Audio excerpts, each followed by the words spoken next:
Bien, bonjour à chacun et chacune d'entre vous.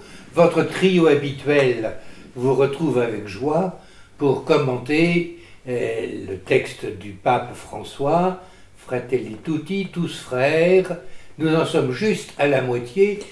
Père Nico, si vous nous faisiez un petit point, qu'on sache exactement où nous en sommes.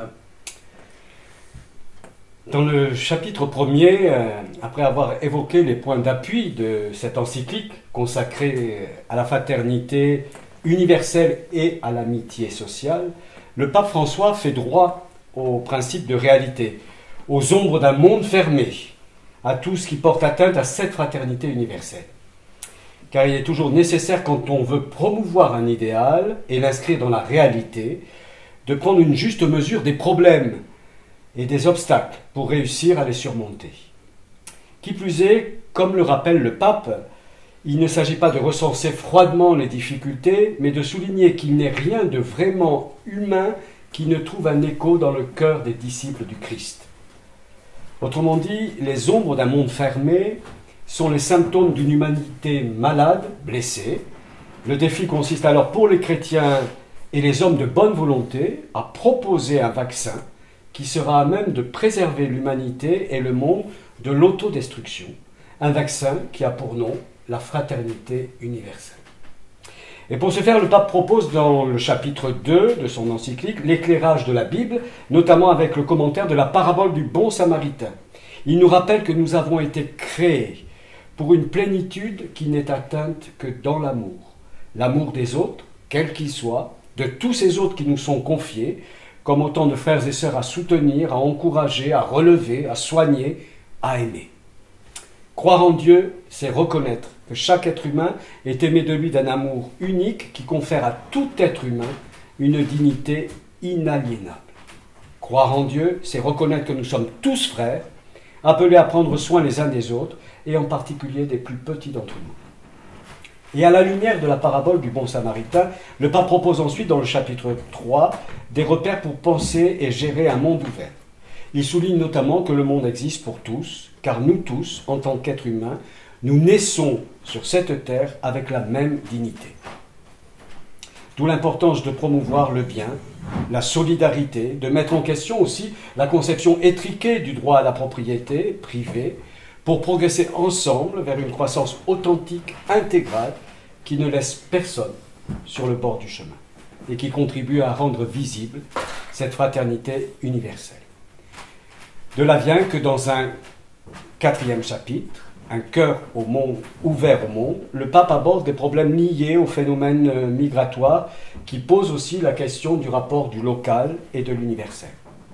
Conscient des défis complexes qui s'entremêlent lorsque le prochain est une personne migrante, le pape plaide cependant pour que nos efforts permettent d'accueillir, de protéger, de promouvoir, d'intégrer ces hommes, ces femmes qui se voient contraints de quitter leur pays, non pas par gaieté de cœur, ni même pour faire du tourisme, mais le plus souvent pour des raisons vitales. Ainsi, aujourd'hui, le pape souligne qu'il faut développer cette conscience que ou bien nous nous sauvons tous, ou bien personne ne se sauve. Car chaque personne qui naît dans un contexte déterminé sait qu'elle appartient à une famille plus grande, sans laquelle il est impossible de se comprendre pleinement. Et nous en arrivons maintenant au chapitre 5. Je vous redonne la parole. Merci Thierry. Alors, évidemment, tout le monde se pose la question maintenant, comment faire?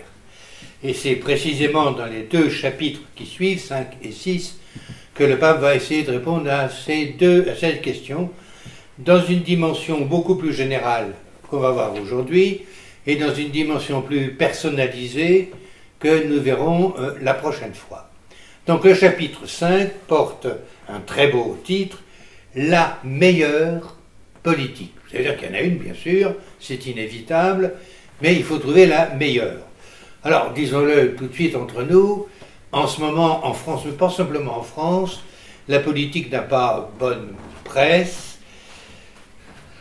Probablement à tort, parce que, comme on le verra, il est indispensable qu'il y ait une politique, mais celle-ci est aujourd'hui soumise à deux pressions contradictoires d'un côté la force des entreprises, et l'économie est beaucoup plus importante qu'un certain nombre de pays entiers du monde, et deuxième obstacle, l'émotion.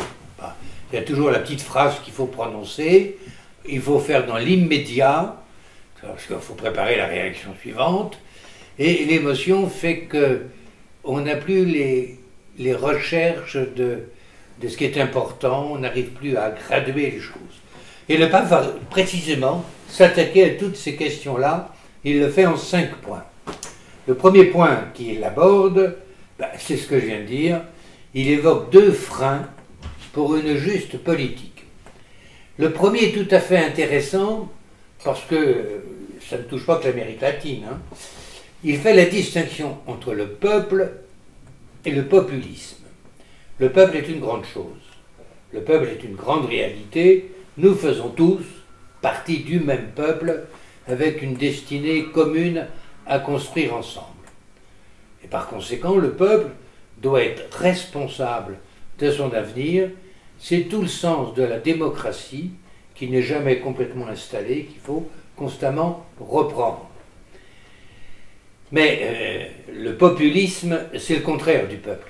Le populisme, c'est quelques intérêts privés ou quelques vengeances superficielles qui s'emparent du peuple et veulent parler à sa suite et qui en quelque sorte méprisent le peuple puisqu'ils confisquent sa parole.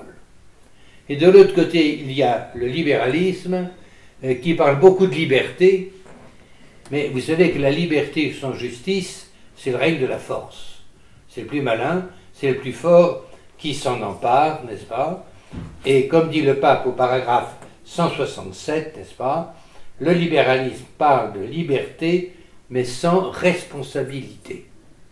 Il se sent comptable de s'enrichir, mais ne se sent pas responsable des autres. Donc, le pape conclut ce premier point en disant le marché des affaires, de la finance, ne résout pas tout parce qu'il exclut. Et justement, tout à l'heure, Thierry faisait remarquer que le pape parle très souvent à partir de ceux qui sont oubliés, les petits qui sont rejetés. Mais si on veut, deuxième point, équilibrer entre les besoins d'un peuple et de l'autre côté, le côté international qui est inévitable. Une fois, je me souviens, je crois, c'est la première fois, on a dit regardez ce que vous mangez dans une journée ou ce que vous utilisez dans une journée, les nourritures et les instruments, les objets viennent du monde entier. Il est indispensable, si on veut avoir de l'ordre et donc une politique au service de l'humanité, qu'il y ait des règles internationales garanties par des organismes internationaux. Donc le pape défend les instances de l'ONU, parce qu'il n'y a pas d'autre moyen d'établir une certaine justice, une certaine régularité. Alors donnons un exemple, n'est-ce pas? Parce que vous avez tous entendu parler de l'OMC, l'Organisation mondiale du commerce. Dans l'Organisation mondiale du commerce, les principes sont très simples, un État, une voix. Et en tout respect, prenez le petit pays du Malawi en Afrique, il a une voix, les États-Unis ont une voix. Mais en fait, c'est purement théorique. Parce que qui a accès aux grands avocats? Qui a les moyens de payer du lobbying, vous savez, de la pression très fort? Les pays riches. Donc cette règle a besoin elle-même d'un pays, un État, a besoin elle-même d'être contrôlée, d'être vérifiée, de manière à maintenir la justice. Et c'est pourquoi 9 fois, le pape revient sur la nécessité d'une organisation des Nations Unies dotée d'un très réel pouvoir, alors que tout le monde sait qu'aujourd'hui, les 3 ou 4 pays les plus puissants cherchent à s'en abstraire. On arrive au 3e point, alors qui est aussi en même temps un point d'histoire et qui peut-être va vous apprendre des choses, n'est-ce pas? Le pape dit que la première forme de la charité sociale, c'est la politique. Alors bien sûr, on est très fiers parce qu'il cite la commission sociale des évêques de France qui en 1999 avait fait un texte à ce sujet, bien sûr, mais il remonte beaucoup plus loin parce qu'il cite le pape Pie XI. Le pape Pie XI, en 1927, avait écrit cette phrase que je vous lis, n'est-ce pas? Le chant de la plus grande charité, c'est la charité politique. Et je rappelle que la charité, c'est vouloir les structures, les conditions qui permettent à chacun d'être responsable de son existence. C'est ce partage non seulement de l'aumône, mais de l'histoire qui va être illustrée par le Père Nicolas. C'est pas forcément moi qui vais illustrer, c'est surtout le travail qu'a pu fournir Giotto à travers sa fresque du don du manteau à un chevalier pauvre. Nous retrouvons Saint François, qui durant cette période, donc aux alentours des 25 ans, a guerroyé, puisqu'il a toujours rêvé d'être chevalier, étant fils de bourgeois, il a rêvé d'être chevalier, et il a guerroyé contre la ville ennemie d'Assise, qui est Pérouse. Après une défaite, François est fait prisonnier. Il va rester prisonnier pendant 1 an, ce qui va lui donner le temps de faire une véritable retraite, une véritable méditation sur son avenir et sur sa condition de vie. Il est libéré, il repart à cheval. En repartant à cheval, il rencontre un seigneur qui est pauvre. Et ceci n'est pas anodin. Après l'hommage de l'homme simple que nous avons vu précédemment, voici qu'il rencontre cet homme. François donne ses vêtements à un chevalier devenu pauvre. Il est devenu pauvre, lié à différentes difficultés familiales, d'héritage, etc., alors que François va devenir pauvre dans l'ordre d'une volonté déterminée à sa vocation. Revêtir l'autre de ses propres vêtements, ce que nous retrouvons à la fois dans les textes biographiques de Thomas de Celano ou de Saint Bonaventure, les 2 très grandes biographies hagiographiques donc concernant la vie de Saint François d'Assise. Nous avons là un double acte. D'abord sur le plan de l'image, la représentation, nous sommes en chemin, François est debout devant le chevalier revêtu d'un manteau rouge, et François est descendu de son cheval pour se dévêtir et donner son manteau. D'abord, premièrement, c'est la notion même de la miséricorde. Il cache la honte d'un noble chevalier et soulage la misère d'un pauvre. C'est ce que nous retrouvons dans le texte de Saint Bonaventure. Il cacha la honte d'un homme chevalier qui a tout perdu et soulage la misère d'un pauvre qu'il est devenu. Comme le Christ qui se dépouille de ses vêtements. Vous pouvez voir maintenant donc un petit tableau. Le Christ se déshabille pour monter sur la croix. Un tableau qui date de la fin du XIIIe siècle et qui dut au maître de Farnetto. Nous voyons Jésus qui est en train de se dévêtir et remet son vêtement au pied de la croix. Je me permets d'annoter ce type de représentation. La croix est en forme de tau, la dernière lettre hébraïque, qui va devenir le signe par excellence des franciscains, de cette pauvreté sur laquelle ils seront accrochés et qui sera l'exercice de la joie de leur vocation. François s'achemine vers une pauvreté absolue, dans l'ordre de l'imitation du Christ, qui se défait de ses vêtements. François se considère comme un chevalier. On ne voit pas très bien sur la fresque les éperons qu'il porte, mais il est, et il porte les insignes de la chevalerie. Et nous voyons ce lent processus qui sera le choix total de Dame Pauvreté en renonçant à tous les biens, ce qu'il avait fait précédemment concernant les biens paternels. Ici, il donne un vêtement. Et nous voyons la doublure du vêtement, c'est-à-dire la partie intérieure du manteau. Qu'est-ce que la conversion? Qu'est-ce que la métanoïa, pour faire très chic, de cette conversion qui est le retournement de l'être vers le Christ?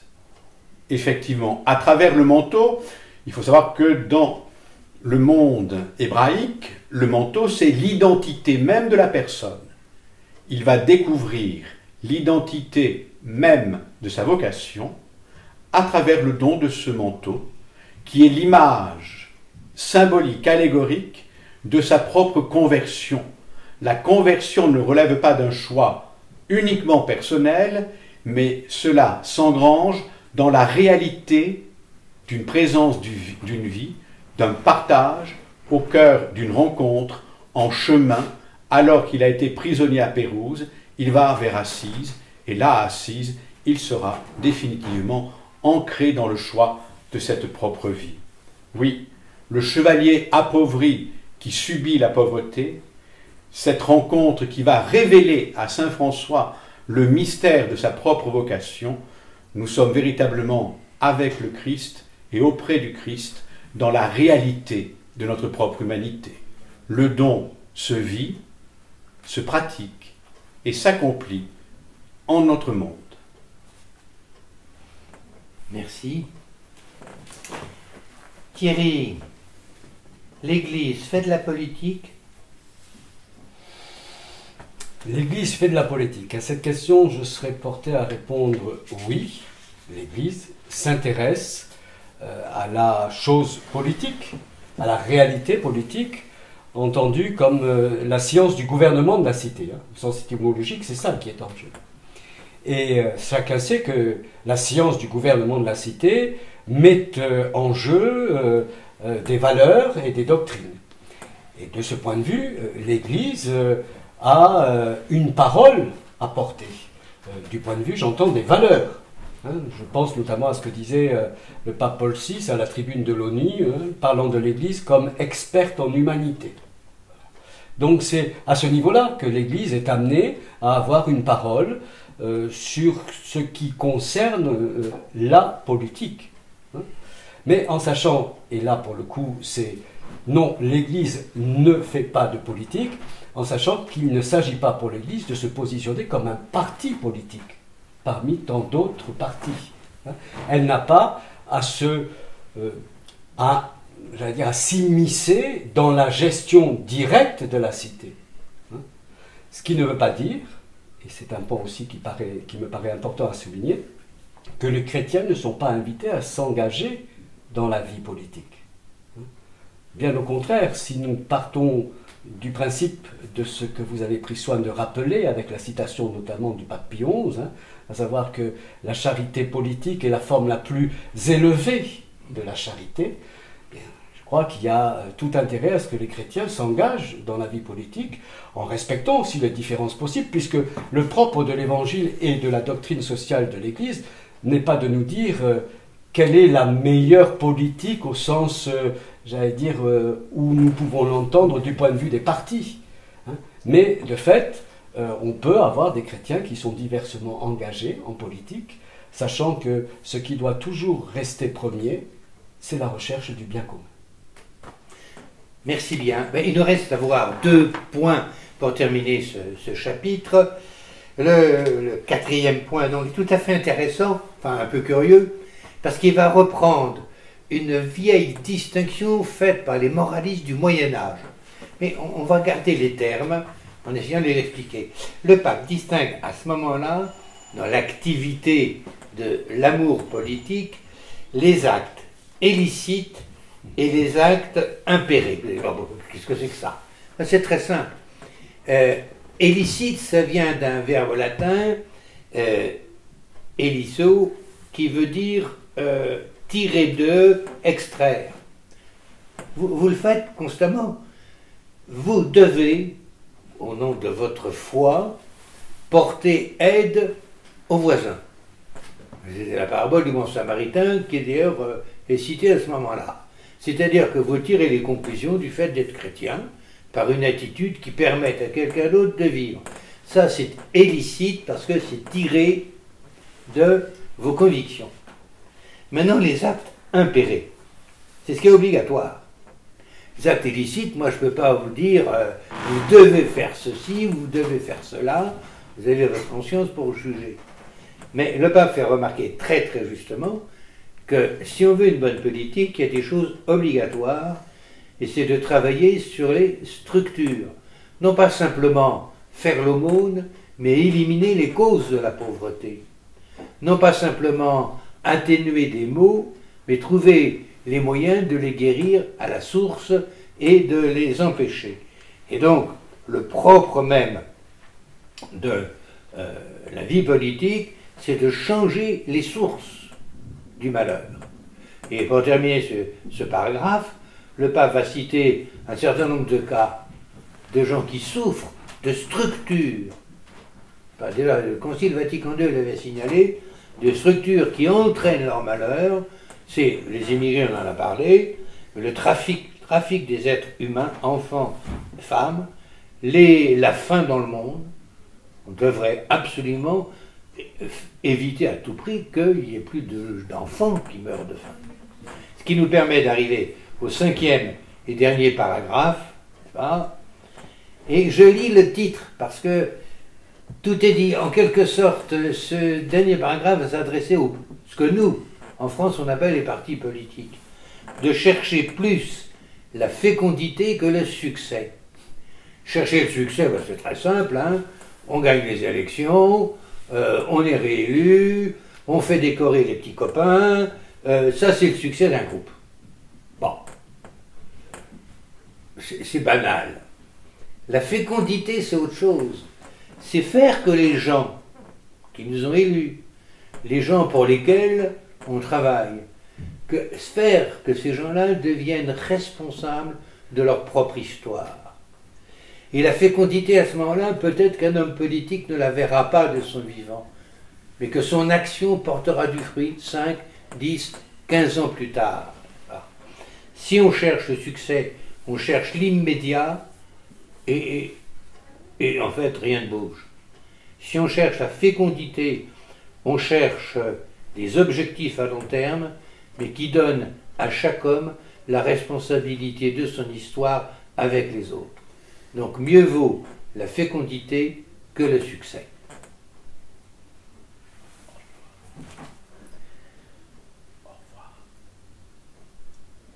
Ah oui, mais il faut que je vous dise au revoir de la part de nous tous. Je sais pas, on est toujours pris par la technique.